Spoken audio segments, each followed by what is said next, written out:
Are hormones the reason why you can't lose weight during menopause? Because chances are you tried everything. You tried intermittent fasting, you tried Batavia, Noon, Weight Watchers, Peloton, and you're still asking, why can't I lose weight during menopause? You're not alone, and chances are you started to blame your hormones. Is it actually your hormones, or is there something else going on? Let's find out.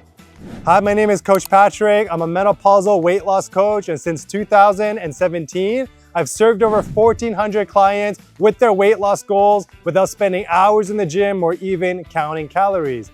Now, before we dive into the specific hormones during menopause and how to lose weight, we first have to understand what hormones actually are, because people hear the word hormones, but they don't know what it means. So, think of hormones as little messengers in your body. They tell your body what to do, when to burn fat, when to store fat, when to feel hungry, when to feel full, when to sleep, and even how your body handles stress. They're part of the body's control system that keeps everything running smoothly behind the scenes. And during menopause, these messages or hormones start to shift, they start to change. That's why things feel different. That's why what used to work to lose weight in our 20s, in our 30s, simply doesn't work anymore in our mid-40s and mid-50s. Now, there's a lot of hormones in the body, but specifically for weight loss during menopause, we're gonna have a look at seven key ones we're gonna be focusing on in this video. We're gonna be talking about estrogen, progesterone, testosterone, insulin, cortisol, and two hormones that most people never heard of, Ghrelin and Leptin. And once you understand how these hormones work together, you'll finally understand if it's actually your hormones preventing weight loss, and more importantly, what you can actually do about it. Let's start with our primary menopause hormone, estrogen, because it's one of the biggest drivers of weight gain or weight loss during menopause. Estrogen regulates our metabolism, supports muscle, and plays a major role in our body and how it stores fat. When estrogen levels are balanced, our body is better at burning calories and distributing fat more evenly. However, during menopause, estrogen levels start to decline, and that's when metabolism slows down. Muscle becomes harder to maintain, and your body becomes more likely to store fat around the belly area. And that's why so many women feel like they're doing everything right, yet they suddenly gain weight and gain weight even more rapidly during the menopausal years. Next, let's talk about the hormone progesterone, which is often overlooked but just as important. Progesterone supports your mood, your sleep, your digestion, and your water balance. And when progesterone levels are balanced, things work smoothly. However, when progesterone levels drop, sleep can become lighter, more disrupted, digestion slows down, and bloating becomes more common. Here's the key. Poor sleep alone can increase hunger the next day and make cravings much stronger. So now you're more tired, you're more hungry, and more likely to reach for those quick, sugary foods. It becomes a cycle that makes weight loss feel harder, even if you're doing everything right. The next hormone we're gonna talk about is testosterone, which a lot of people, a lot of women don't actually realize they need, especially for strength and to regulate metabolism. Testosterone helps build lean muscle, it helps support our energy levels, and it plays a role in burning and storing fat. Now, as testosterone levels decline during menopause, it becomes easier to lose muscle and a lot harder to build it back. This means your body burns fewer calories at rest, your workouts feel harder, energy levels drop. Over time, this shift contributes to a slower metabolism and makes it more difficult to lose weight and to keep it off. The next hormone is insulin.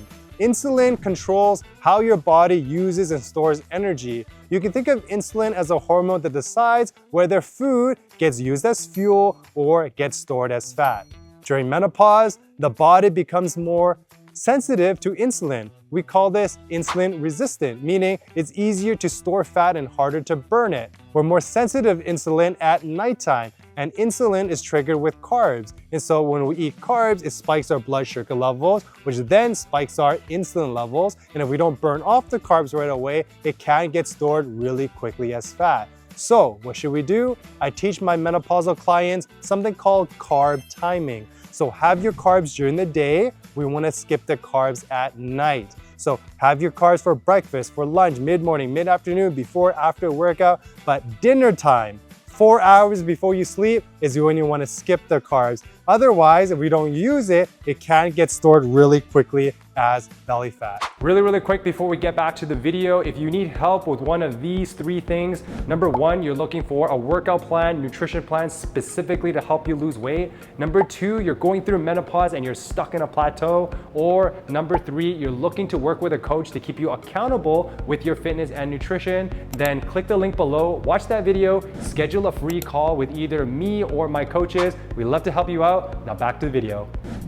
The next hormone, I'm sure you've heard of this one, is cortisol. We all know what this is. Cortisol is our stress hormone. And during menopause, your body becomes more sensitive to stress. It means even normal daily stress can make a big impact. And when we're more stressed, it's easier to stress eat, and all those extra calories add up.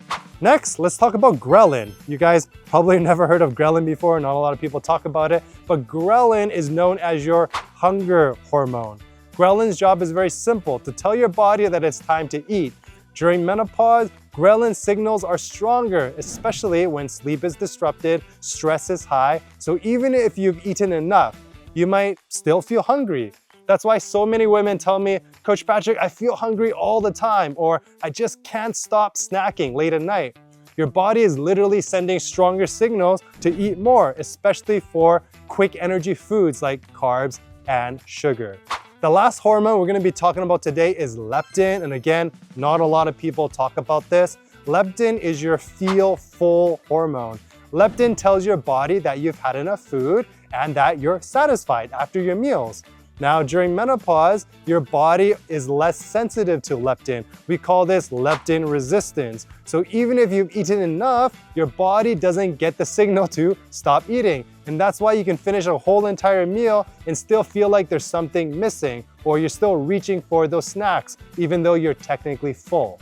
When ghrelin is high and leptin is less effective, this creates the perfect storm for feeling more hungry, feeling less full, and a much harder time to stay consistent with weight loss.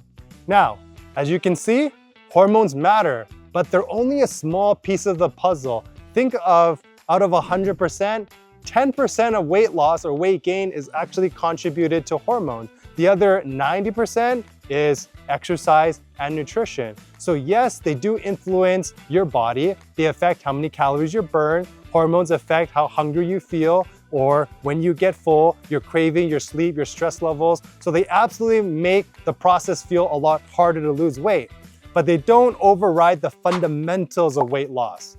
Big picture, there's hundreds of ways that we can lose weight, but there's only one method.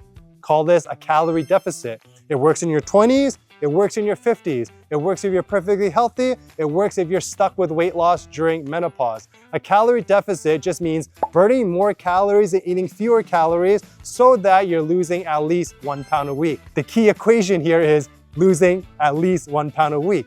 So if you're not losing 1 pound a week, it can be your hormones slowing things down, but most likely it just means you're not in a calorie deficit. You're not burning more calories and you're eating too many calories. So we need a better plan, we need a better strategy to actually get you into a calorie deficit during menopause. So now where hormones come in is that they can make getting into a calorie deficit a lot harder. For example, as mentioned, if your hormones increase your hunger, you naturally eat more. If your sleep is disrupted, your energy levels drop, you naturally move less. If you lose lean muscle, you burn fewer calories at rest. So yes, hormones affect both sides of the calorie deficit equation, how many calories you burn and how many calories you eat. But at the end of the day, the goal is still the same, to lose 1 pound a week. And so if you want me to break down exactly how that works step by step, how to structure your meals, how to structure your workouts, your daily routine to create a calorie deficit during weight loss, then you're definitely gonna wanna check out my next video right here.